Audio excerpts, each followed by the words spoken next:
Chers élèves, une fois de plus, bienvenue dans cette nouvelle séquence qui concerne la lecture. La lecture de cette séquence a pour titre « Le trompeur trompé ». C'est amusant, mais c'est un texte que nous allons ensemble le lire pour savoir de quoi il s'agit. Eh bien, je demanderai votre attention pour me suivre pendant que je vais faire la lecture. Il y avait un méchant homme qui aimait tromper les pauvres gens. Un jour, il embauche un jeune garçon pour travailler chez lui. « Si tu travailles bien, lui dit-il, je te donnerai 5000 francs à la fin du mois. Mais à une condition. Avant de recevoir ton argent, tu devras aller me chercher 2 choses. Si tu ne me les apportes pas, tu n'auras pas un sou. Es-tu d'accord ?» Le pauvre garçon, déjà bien content à l'idée de gagner 5000 francs, accepta sans plus réfléchir. Durant tout un mois, il travailla d'arrache-pied et quand le dernier jour fut arrivé, il alla trouver son patron et lui dit « Le mois est fini.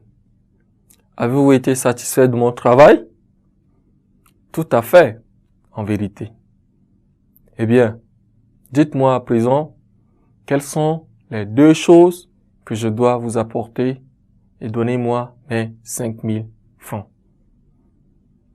Alors, le méchant homme lui répondit en ricanant. « Apporte-moi ha et hi, et tu auras ton argent. » Le pauvre garçon se demandait, « Qu'est-ce que cela peut bien donc être, ha et hi ?» Mais il était fort rusé. Aussi trouva-t-il bientôt la solution.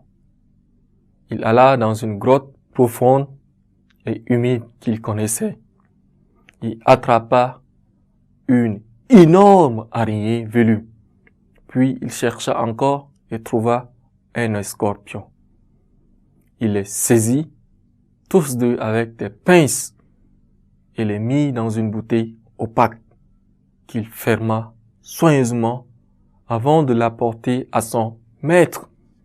« Voilà, dit-il, ha et hi. » Le méchant homme regarda la bouteille et demanda, « Qu'est-ce qu'il y a là-dedans? »« Mettez-y votre doigt, répondit le garçon, et vous en sortirez ha et hi. » Il déboucha la bouteille, le maître y plongea le doigt et le scorpion le piqua si rudement qu'il cria « Ma !»